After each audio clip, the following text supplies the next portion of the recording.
99.9% of people are super far left and all agree with each other, and so no one's ideas get challenged, because if you have an idea that challenges what everyone believes, people shut you up in a second, and so no one ever has hard conversations because everyone agrees. And so no one can even defend the ideas that we all believe in because we've never had to. So take this poem for what it is, and yeah, thanks for listening to my long rant.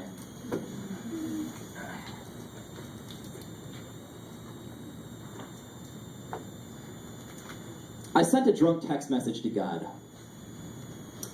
I just wanted to let him know I was thinking about him. A lot. And to let him know that I'm stalking his church. I meant to type starting a church, but no one spells drunk text right, and I'm not sure what church God goes to in the first place. So last night, I sent out a whole bunch of embarrassing texts, and I copied them to everyone I know. I said, yo. What's up, girl? I was out sinning. Crawled into bed, the room is spinning, it's all in my head, I can't get to sleep, and the weight of the world is the weight of my sheets. Here's the great thing about my church. You keep your religion. Because my church is for those of us who grew up wishing we believed in the afterlife, and for those of us who are so close to God we could practically lean over and make out with her. I mean, my church is sick of bloody crusades to the march of drum corps. I'm starting a church that gets pissed off! Starts Thumb Wars. A church that gets Mondays off.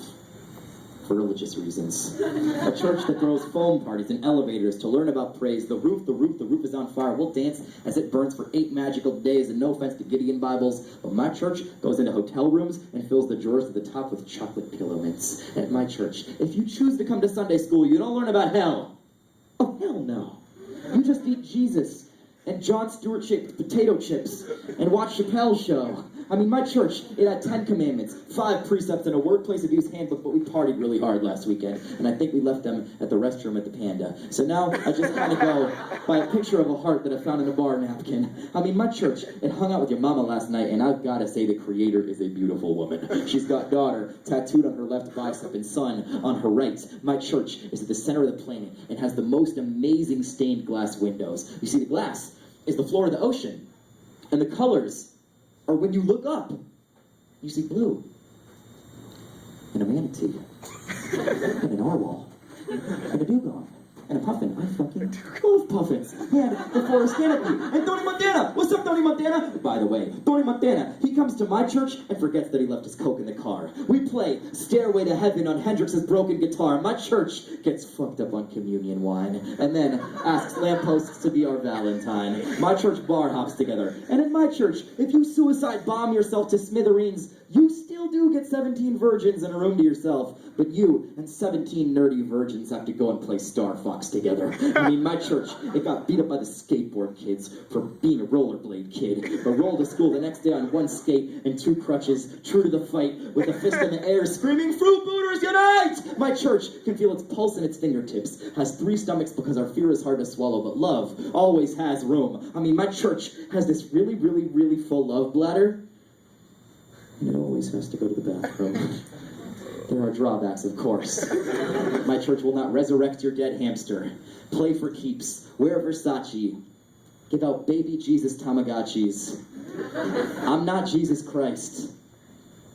Oh, but I can turn water into Kool-Aid. And I'm not Jim Jones, but my church is like totally a cult, and everyone drinks the Kool-Aid, and everyone dies. But for some people, the Kool-Aid doesn't kick in until you're 105, surrounded by everyone who matters most to you. Some of us go early. But at my church, you have to think about that possibility, because my church makes you scared. I'm talking like waves of fear.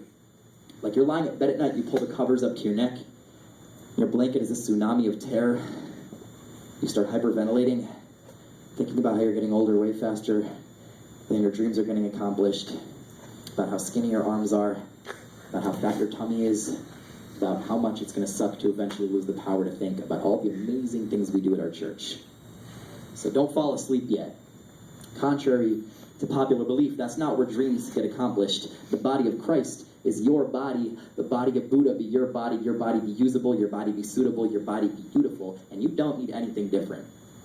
So don't delete your text messages. You might read them over on Sunday morning with a pounding headache and have a religious experience.